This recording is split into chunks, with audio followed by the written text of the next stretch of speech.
Gil Scott-Heron said the revolution will not be televised for a reason. I'm journalist Iman Amrani, and this week I'm joined by spoken word artist George the Poet. He's also an author, a podcaster, and an artist in his own right. And this week we're speaking about his book and all of the music that has been the soundtrack to his life. All right. Oh, thank you so much, George, for joining me today. It's a pleasure, man. Thanks for having me. You've been extremely busy since the last time I interviewed you. Do you remember when that was? Yeah, was it pandemic time? It was pandemic time. Mm-hmm. We actually did it on a screen. We did a Zoom interview. Mm-hmm. I remember that, man. And that was like, what, that must be like, it's 5 years ago. Wow. Pretty much 5 years ago, almost like to the month. That's half a decade just gone. And since then, you have had 2 children. Yeah. You've written a book. Give me a Yeah. little plug for the book, yeah? 2 children, a wedding. A wedding, yeah. Mm-hmm. Amazing. A lot has changed. Yeah, definitely. But all for the better, I think. Yeah?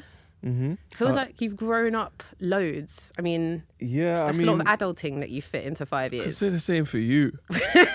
What do you mean? I mean, you know, I'm not the only one that's had big changes, man. Yeah, twin babies. Yeah, that's quite a lot. First time round, just insane. I'm actually guessed because your daughter, she's got a name that is very similar to my name. Yeah, man. Yeah, she's called Imani. Imani, that's right. Yeah. It's the only name we ever considered for her. And then, you know, like I think I told you, you were the first Iman or Imani that I spoke to since she was born, and I was like, okay, she's in good company. This is a beautiful little namesake right here. But it means faith, so I think it's a beautiful name. Yeah, and you knew that, so it's like, it was touching that you messaged me about her.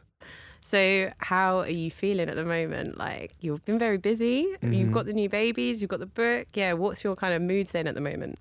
Yeah, no, I'm grateful. I'm definitely grateful to be across, you know, all of the stuff that is in this book while continuing down the family path, because it's a lot of work in both respects. But I feel like already I can see the fruits of that work. So I feel very, very grateful and humbled. So, George, I felt like you'd probably be the best person that I could invite in to come and talk about music and the impact it's had on your life. And I guess we're sitting in a cinema, so it's a bit like the soundtrack to your life. Mm-hmm. And it must have been kind of hard, maybe, to choose like a limited amount of songs. Definitely. But I just thought, instead of overthinking it, try and just connect to songs that you know you had in rotation. You know you had those songs on repeat at different points in your life. And just explain why. Mm-hmm. So should we kick off with the first one? Yeah. So the first one is State of Mind by Ghetts. At the time, he went by the name Ghetto, UK rapper. And this was a song of his second project. He was still very new to the scene. I was in school when I first discovered this. And I actually referenced this song in this book for reasons that we'll talk about. Okay. So how old were you exactly when you heard this song? I think I was 16. Okay. So you know what, man? This is quite a deep cut track. It's what they call deep cut, yeah? It wasn't a single and it wasn't the most prominent. But it was, I think, like the finale of his second mixtape, which was called Ghetto Gospel. Now, I talk about this in my interview with Ghetts. Ghetto Gospel wasn't that well received at the time because in that era, aggression was what he was known for, and painting these really stark street stories. And a lot of people were not ready to hear the sentiment that he was expressing on State of Mind at the time. But I loved it because aside from complete top tier lyricism, aside from it being musically forward-thinking and incorporating orchestra and song in a way that not every grime MC was doing at the time. Aside from all of that, it is painfully honest. He talks about stress that he put his family through. He talks about mistakes that he made that were just sources of shame for him, and how he is a work in progress. And Ghetts is like 6-7 years older than me, so he would have been in his early 20s when he released this. And it was just a beautifully vulnerable piece of music to produce in such a hostile environment. And it's no wonder that it wasn't well received at the time, but it is definitely aged well. It stood the test of time. In amongst all of the bravado that came with the early grime scene, there was a yearning in Gets to be about more, but it was confusing for a lot of people because he did the bravado so well. He did the aggression, that performance of nihilism and just not caring. He did that performance very well. So people would rather hold him in that light and not allow him to move into other. When you introduce yourself in a new way, it can be uncomfortable for people around you. Even if that was the original you or if that's the true you. But for Gets, he was adamant that he would push the conversation forward and expand people's imagination of what an MC can be. And where were you at in your mind as a 16-year-old? Why was that speaking to you like so profoundly at that point in your life? You know what's this? I had strong convictions about our music. I was an MC myself, and I like to write a lot of reflective music. And I reveled in all the ignorance and all of the badness. I loved that side of the music, the aggression of it. But I always had the aspiration that the music would grow into what Gets did on that song, that it would become normalized, that we present our whole selves as MCs and we don't just limit ourselves to this warped imagination of what a black man is supposed to be in this environment. I always wanted that. So Gets on this song was a shining example of me. For me, it Gets provided a provocation for me to present to my peers in the space and say, tell me that this song doesn't hit. Tell me that it's not possible for us to present ourselves in this way, to normalize this kind of reflection, this honesty. And, I believe that it had commercial potential as well, which not everyone from Gets's era is still around, especially not at the level that he's at. So I think he proved me right. There is something amazing though about seeing people like Gets and people from that era, like Bashy. Yes, Bashy just popped up in my mind as I said that as well. Yeah, I was saying earlier that he won 2 Mobos last month as well, and he's 40 years old. Yeah, big and up there Bashy. are quite a few like artists that they came around on the first wave, and I actually think the most impressive thing is when you can have success, kind of like fall out of the limelight and then come back again. That really shows that you've got something about you, because it's almost easy to ride that first wave. Yeah. But to come back a second time, Yeah. people are like, I've already seen you. What are you bringing this new? Like, what have you got that is relevant? I remember on that same mixtape, Ghetto Gospel, there's a song where he said, no, it was on the next one, Freedom of Speech. They say Grime won't get man a mortgage. That's because you guys don't support it. At the time, people weren't even sure if you could get a mortgage out of this so-called career. It was strictly something that young black boys did in urban environments where there wasn't much funding and there was a lot of crime. And it wasn't a given that we would be able to actually form livelihoods out of it. What's the next track that you wanted to talk to me about in terms of the impact that it's had on your life? The next track is Serious Times by Egyptian. Yeah, so this song, I was, again, in my teens at the time. And this song, it was just a beautiful release. Like, I was around 14 or 15 when it came out. And Egyptian is you would call him a reggae artist. And he was doing reggae at a time where it wasn't the biggest music in Jamaica or globally. Or it wasn't Jamaica's biggest export culturally. Dancehall music was really prominent in this era. And it was dancehall was a very different sensibility from reggae. Dancehall is street music. And it was hard in that era for a reggae artist to be heard among the, cacophony of what was coming out of dancehall. And I loved both, but Serious Times was, again, just a very serene reflection on the challenges of Egyptian's community, which really resonated with me because it reflected the challenges of mine. I grew up in a predominantly Jamaican neighborhood, as I've said a million times before. And this song became prominent in my area, but it was also it's like a spiritual breather. So at the time, I'm like a teenager. I'm listening to all of this dancehall and grime. Those are my favorite genres at the time, and a little American hip hop. And a lot of the content was quite toxic. And I was developing as an artist myself, trying to prove to myself and to my friends that you don't have to be toxic to have a viable career. So I latched onto every example from a young man in our world whose skill set that we admired, who reflected the environment that we were comfortable in. I latched onto every example of someone who could say something transcendental with style and the respect of those around us. It's interesting as well because you talked about living in a predominantly Jamaican area, and also that period of time. I remember we're roughly the same age, right? How old are you? I'm 34. I'm 34 too. Okay, cool. That's mad. Born days apart. Crazy, mad.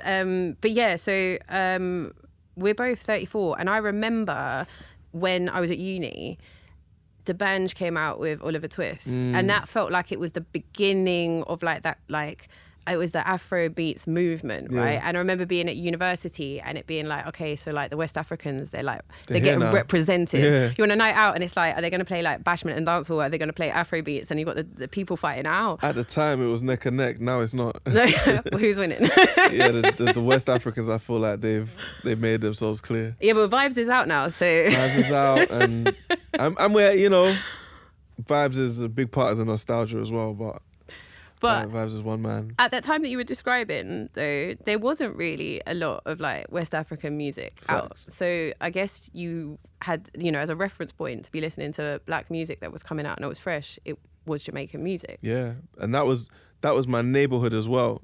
What I've realized since uni is that not all the black neighborhoods of London were dominated by Jamaicans in the way that mine was. Mm-hmm. But it went hand in hand because my neighborhood was Jamaican and I loved Jamaican music so much. I ended up absorbing all of that, and that's what it is to be in diaspora. You feel me? You get that mix. Mm-hmm. So I appreciate that too. What is the next track that you've got on your list? The next track is a little different. This one is called Go, and it's by Crazy Cousins featuring the singer Malika. Mm-hmm. And what made you choose this one? I wanted one track that just represented the funky house era. Mm-hmm. Funky was a big moment for our generation. For me, it represents us growing really musically. So we had been, in my area anyway, like I said, dancehall, grime, American hip hop, American R&B was also in there. But funky was like the first real party music that we made outside of grime, and it was distinctly UK. And I remember this era just when me and you would have been finishing like GCSE A levels. And people being a bit over grime, people being oversaturated with grime. UK rap hadn't fully gained the momentum. It was picking up because of gigs, which I talk about in my book as well. But it didn't get to the heights that UK funky did at this time, because funky house, which is house music, became like the soundtrack to our carnival life, to our parties, to our birthday. And remember, you're like 17, 18. You're coming into your own in terms of creating your own social spaces and putting your own events on for the first time. So it was beautiful to watch people in my demographic who had been so uptight, as I was explaining about the reception to Gets' music, yeah, so uptight and like so used to having our having a poker face on and having our backs up, that all of a sudden we're just bubbling and dancing around the place like we didn't have a care in the world. That's what this music represents to me. I remember as well, didn't like Kano has that lyric like, it's Kano, isn't it? Like, people don't dance no more. And people had all these tracks when we were teenagers about how nobody goes out and dances. Yeah. Everybody's standing with their back up against the wall. Stiff. Just like looking around at everybody. Yeah. And you're right. That was like, we were so lucky to have that period of time when we were teenagers, and especially, like I say, the uni thing, those nights out were amazing. Literally, man. Like the music, I remember like Straight Jeans and Fitted in like Freshers Week. You remember that? Yeah. Yeah, and people would properly dance, like People even actually like dancing. Head, Shoulders, Knees and Toes. That comes on now. You see like stiff 30-something-year-olds like. And it blew my mind when I went to Uganda and they all knew the dances because again, this is all homegrown stuff that we did. We weren't even on TV like that apart from Channel U in the UK. Yet somehow on the continent, again with diasporic connections, they were picking up what we were innovating over here and they were celebrating it. I thought when I got to Uganda as a young adult, as like a 19-year-old, I thought that they would laugh at the culture that I was used to, grime and rap and funky. But now they fully embraced it, as they did in Nigeria, relating to what you were saying about the Banj and the first wave of Afrobeats in our generation. It's also like that was the time where they started having like Facebook, MySpace had developed into something else. Right. And then you have the internet, is like meaning that in different countries, people can be seeing what they're doing over there and connecting. And it wasn't like now where it's like, it is actually an oversaturation. And in a way, it feels like everything becomes a little bit too the same. Yeah. But that time was like a bit of a sweet spot where you can just about get the influences, but people still retain very true their own identity in a way. Very true. Like Nigerian music sounded a lot more distinct. Ghanaian music did as well. Ugandan music has always sounded like the East African version of Jamaican dancehall, but you know, the styles weren't meshing as much as they do nowadays. Now, like everyone starts off with a little bit of Afrobeats and Amapiano and just talks in their language. But it's all good. I love it. I love the cultural exchange. But that's why it's always so nice when someone comes through with like a fresh, clean sound or a fresh, clean voice. And that's like a very exciting thing, definitely. Because that still exists. There's still always like something new that people can do. So what was the next track that you have? The next one that I want to talk about is Sing About Me by Kendrick Lamar. This is from his breakout album, Good Kid, Mad City. Kendrick's had obviously a very big year.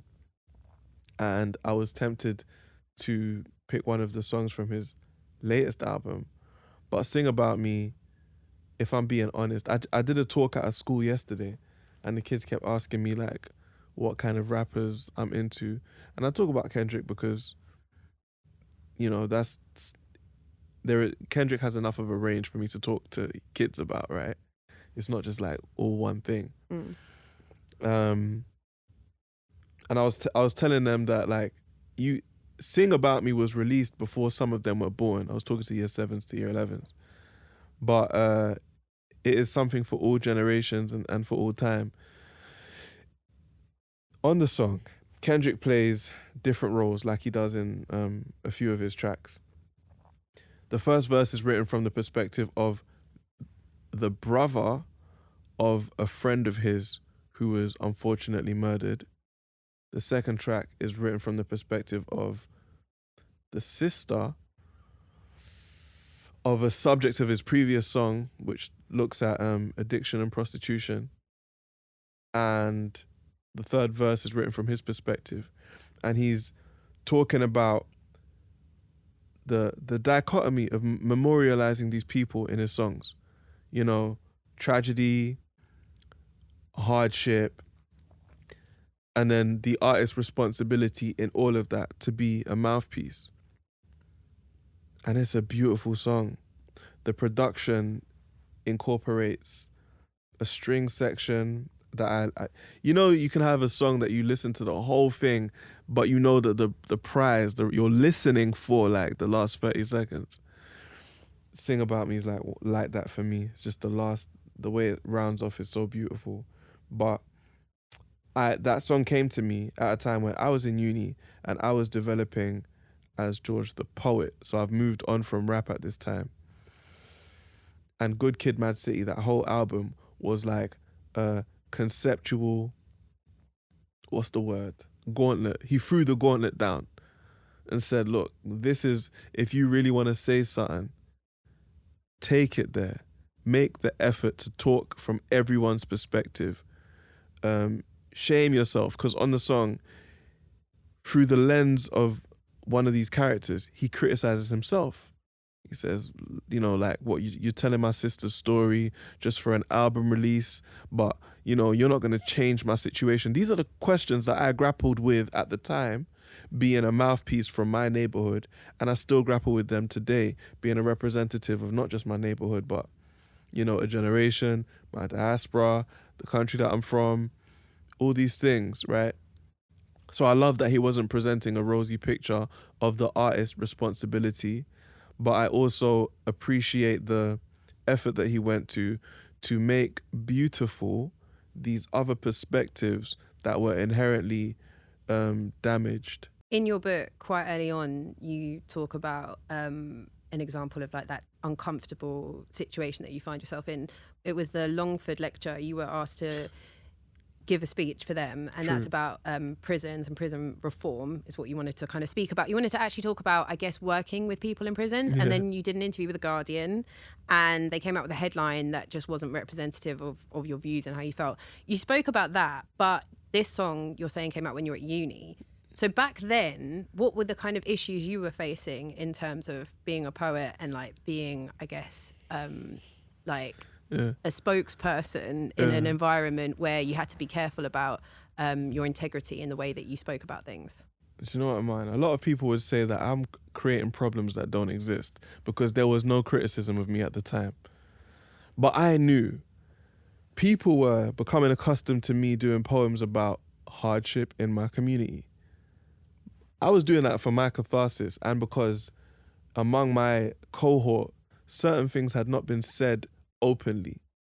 So I would make poems about basically grooming. We call it grooming now, but we didn't think of it then. But the role of older guys in initiating younger guys into street life. I would make a poem about that, and everyone in the hood would feel it. Everyone would privately thank me for it, but it's just not a sentiment that was at the forefront of people's minds. You would expect someone's mum to say it. You wouldn't really expect anyone in our age group to say it. So I'm saying stuff that is relevant to our world and it is well received, but to me, that was not it was an incomplete process. Cool, you've got it off your chest. Cool, it's been well received. You do not, however, want a career of rinsing and repeating. If you become another complacent voice of the community, you will. I read a quote the other day that was like, "We can't sit and stare at our wounds forever." That's what it's going to be. We're just going to be staring at our wounds. I can't remember who said that. That's a good quote, though. I'll find it. I'll get over to you. But that's what it will be. This will just be a fruitless exercise in reflecting back our trauma in a way that is pretty enough for us to feel like something has been done about it, but nothing's been done. I've maybe boosted my status, generated some opportunities for me. The situation that opportunity was born out of remains unchanged, and the people most affected don't draw the same reward that I will draw from making some art out of it. So that's what I was grappling with.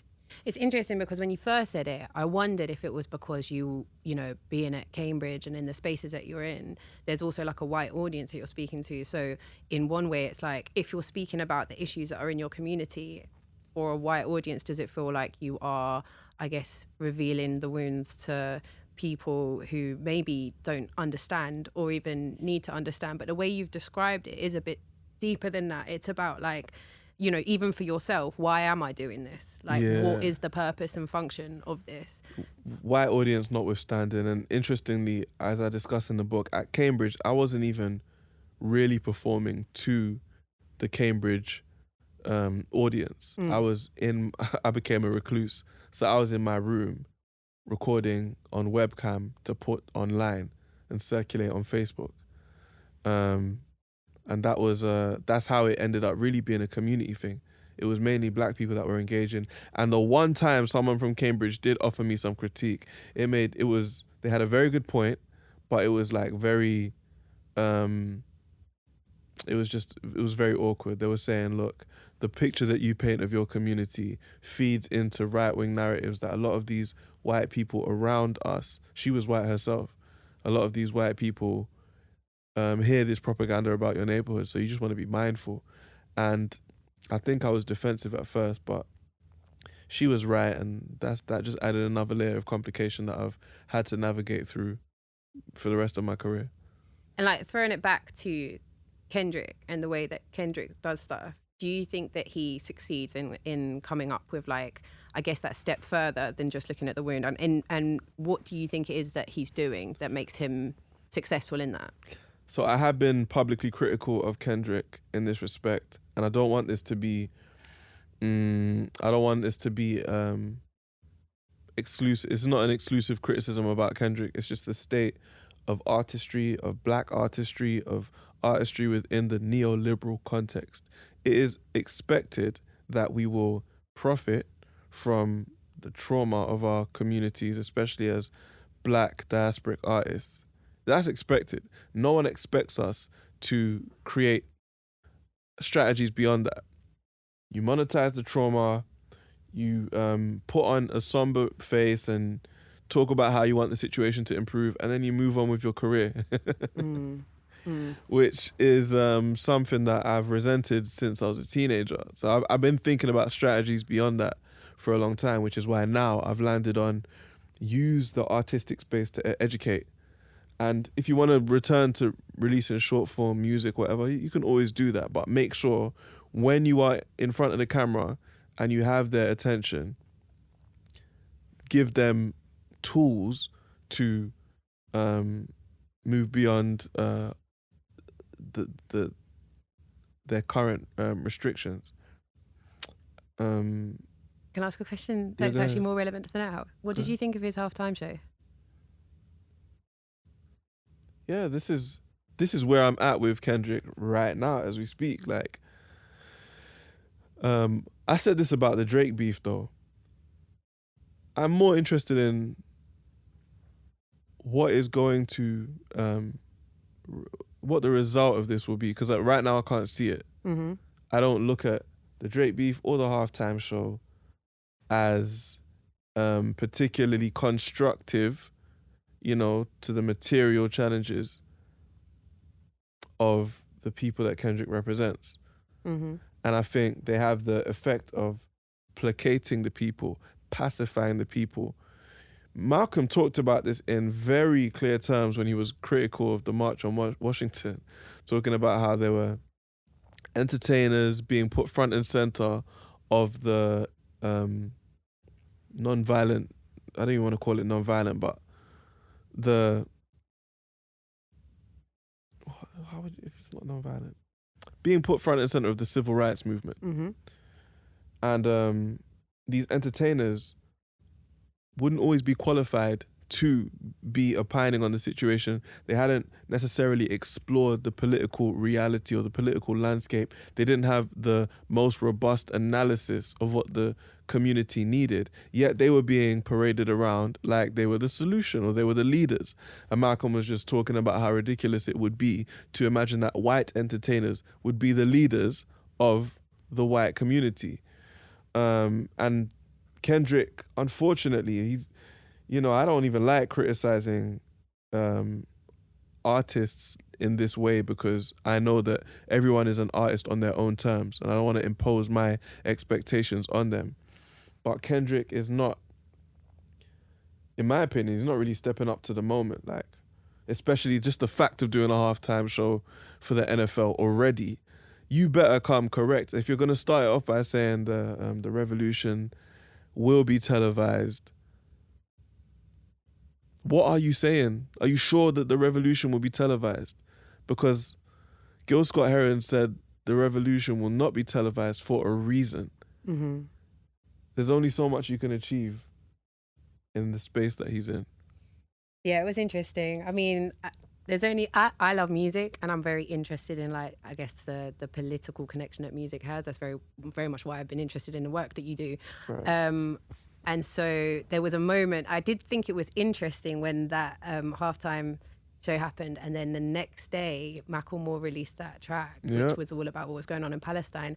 And look, there's so many different issues going on, but I was like, wow, it was 10 years ago that Macklemore won was it Rap Album of the Year, Yeah. and Kendrick didn't. And it was like, it seemed so obvious at the time, like the outrage, like it should have been Kendrick's album. And then like 10 years later, and you're looking at like, what is the function of rap music, and like what are we saying here, and what are people's roles? And I just thought it was an interesting moment. I mean, I won't say too much on it, but like watching it, I was like, 10 years, you just see a journey. You see like, where is the focus? And I think also, to your point, Vince Staples made a really interesting point about how, like the whole thing between like Drake and Kendrick just felt like a little bit of a distraction. And it wasn't even benefiting artists themselves. Like, Vince Staples' point caught me completely off guard. Just to summarize it quickly, he didn't even go to like the global context of Israel-Palestine at the time, or even, I think the Sudan conflict had already gotten to horrific levels. But he was talking Taylor Swift. He even referenced Taylor Swift. He was talking about the music industry, and he was saying, look, if you look at the infrastructure of the music industry, again, he didn't say within the context of neoliberal economics, but he described the hollowing out of heritage hip-hop properties and record labels that had been acquired by the majors, and who had now had their staff just completely laid off, and how, just the political economy of respect for black art, when two of the biggest artists in the scene start beefing and creating a spectacle that completely distracts from some of these more structural challenges. Vince Staples made that argument, and it had never even occurred to me at the time, but I appreciate that analysis as well. I think he was 100% right. I feel like I've got so like derailed by like, you brought up Kendrick, and there's just so much to talk about. There So is big up Kendrick, but I'm not too impressed right now, I'll be honest. Yeah. I will say, he brought up Taylor Swift, I think, in that point, because he was saying about how Taylor Swift was like re-recording the masters. Yeah. And like how she was even like kind of, moving things forwards for artists. Mm-hmm. Oh, I think that must burn as a point. Yeah. It's crazy. Yeah. Taylor Swift and Macklemore to be, more on the front line of the struggle for equality of artists than you. It's not good. Anyway. But who is the next person that you wanted to talk about on your list? So my next track is called Potential, and is by Radio and Weasel. So these are two Ugandan artists. God rest his soul. Radio is no longer with us, but it's funny, Imani, my baby's called Imani. You mentioned the rise of Afrobeats during our uni years. Mm-hmm. So Potential was just before this. This is a Ugandan song, and it was when Ugandan pop music was reaching new heights. It's actually a collaboration between Radio and Weasel, a legendary Ugandan duo, and an artist from Zambia. And this was the soundtrack for me falling in love with Uganda as a teenager, as an older teenager. Did you go to Uganda as you were growing up? Did you go back so for summers? I went as a kid. I'd been like 3 times as a kid, and I didn't go after the age of 12 for a long time until I was 19. And I loved the song Potential. It's just a love song, just saying I believe in this woman, basically, and she literally, there's a line that says she's got what it takes to be anything. Now, Radio and Weasel, probably around the same age as Gets. Guys in my environment in London didn't make those kind of songs about women. And even if they did, it just wasn't as magical. But the music sounded like being in the Ugandan sun, in the club as well. The Ugandan party scene was thriving. And it still is. Ugandans love a party. But just ask any millennial about that Radio and Weasel era, 2009, 2010. And it's like they just had banger after banger. Potential was, when I hear it, I'm transported back to a time where I was meeting people so easily in Kampala. It was so easy to make friends, which I don't feel like it was for my era of London. And it was looking back, it was a precursor of the growth in Ugandan music and the increased presence regionally of Ugandan sound. So I want to jump back to the point that you just made about it being it's like a romantic track, or there's a love element to it, and you were saying that there wasn't really a lot of that going on. I feel like that is very much true, but why do you think that was the case? Do you think that, like, I don't know, there wasn't the appetite for it, or men couldn't quite like express that, or it hadn't been done before? Like, I do feel like it is, every time I hear like an artist of a certain genre talking about a woman that they love in a way that is like, I don't know, just like sincere. I'm always like, oh, thank God. Do you know what I mean? Like, I think, what, is there no love around? Like, do people feel like this isn't an aspect of life that they're allowed to kind of enjoy or express or talk about? It's a deep one, you know, and I do think a lot of it is tied to the rise of what I call neoliberal rap. I keep using that word, but definitely I think hip hop has been, it's first of all become the globally dominant genre of our demographic. And I think with that has come heavy investment into some of hip hop's most toxic elements, most selfish instincts as well. So I think as that has become like, as we've been inundated with that kind of music growing up, it's just become less cool. You know, Boys to Men, when we were young, had that song End of the Road, where the guy goes on like 1 minute plea with his lover to just stay with him despite her cheating on him and taking him for granted, and that was normal when we were kids, and it was a #1 song for like weeks. It was a huge success of a song, but by the time we were of age, no one's trying to present themselves like that.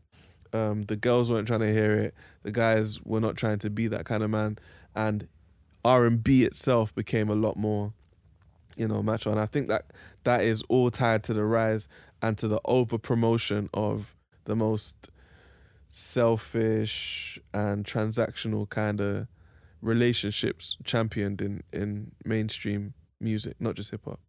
Yeah, it feels like there's also not a lot of trust. Like, there's always like, you can't let your guard down. Yeah.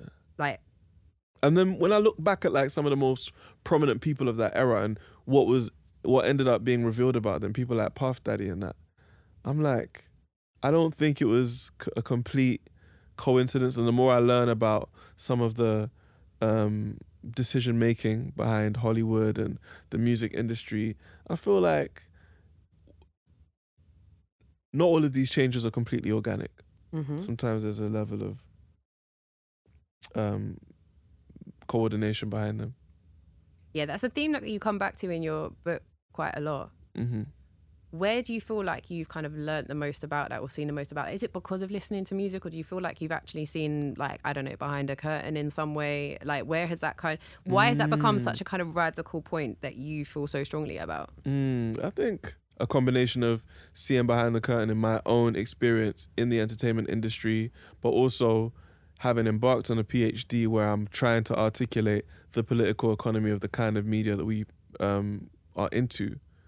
I've just learned a lot about a lot, you know. I could list off a number of books that really explain that, from a very obscure book that people don't really know about. It's called A Piece of the Action by Ethna Quinn, talking about labor struggles and race struggles and how they intersected in post-civil rights Hollywood, to a book like The Cultural Cold War by Frances Stoner Saunders. Yeah, a lot has been written about how not everything is as it seems in the artistic world. I do feel like maybe in our age group, like, we're talking about stuff like looking back, but I do feel like looking forwards, I see a lot of things in like jazz rap or whatever, like that kind of genre coming out now, where people are a little bit more like, I guess they're just getting to a point where they're like, oh, I've seen enough of life. I want to be able to listen to music that is about being in love or having a good time or prioritizing things, or even like faith and things like that. Like, you've got like now it's like Sampha and Cleo Soul and all these people kind of talking about things that I guess just feel more meaningful. So there definitely is appetite for that. But maybe it's coming more with age, and also with like the fact that you know, what you're saying, there's so much control in terms of like what like major labels are deciding they want to do. But you know, the positive thing about social media and people being able to kind of curate their own playlist and what they want to listen to does mean that there is some movement, a level of agency that wasn't there before. What was the next track you had? The next track is another deep cut by someone that is probably a little unexpected. This is called Pot of Gold by Akon. So this was a song from Akon's first album. No one ever talks about this song, but it was my first hint that Akon's probably got a lot of creative life ahead of him. And this song, I feel like it's written in a coded way, but it feels very much about the future of Africa, especially with some of the disappointments of the post-colonial era. Shouldn't really call it post-colonial because it never ended. The neo-colonial era. And the chorus is like, how can we work it out on that day when we finally get to the end of the rainbow, when we get to the gold at the end of the rainbow?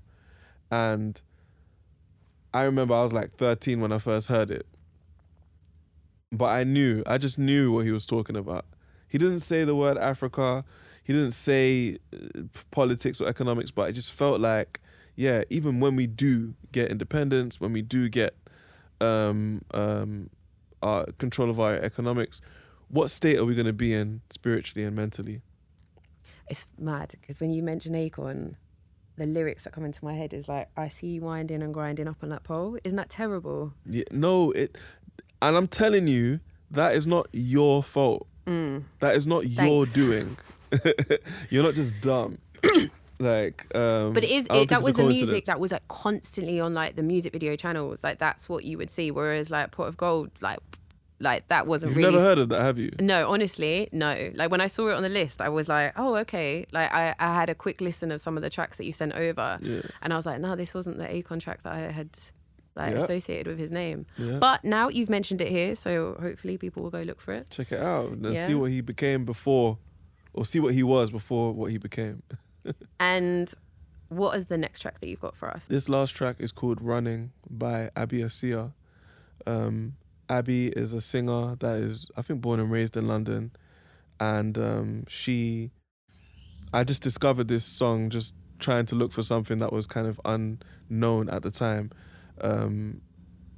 This song is one of those beautiful songs that is open to interpretation, but it feels to me like a reckoning with yourself when you are when you have identified a pattern and you are finding it hard to break that pattern about yourself, and it's just easier to shy away, it's easier to run from the challenge.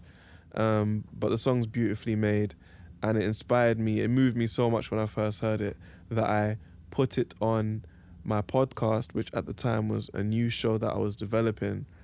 And it's become one of the most magical moments of the tragic and magical.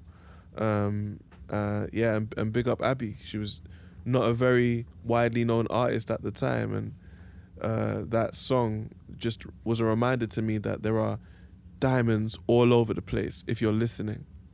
And how old were you when that track came out? Or when discovered it when I was about 27-ish.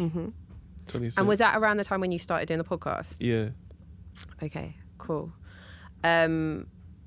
I've really enjoyed talking to you. I feel like I could chat to you for hours about all of As always, Iman. I do feel, though, a bit upset that you didn't put Premier Gal Magic System on. I thought you might do that because you spoke about it in your podcast. I thought that so might funny. have... I was just listening to that. I listen to that song all the time. Yeah, it's a great song. I make sure my kids know it. Okay, yeah, that's the most important thing. But I really appreciate you coming and like explaining all of this. I haven't managed to finish the book yet, but I definitely am going to do so. Take time with it, man. Thank you very much for having me. Yeah, pleasure.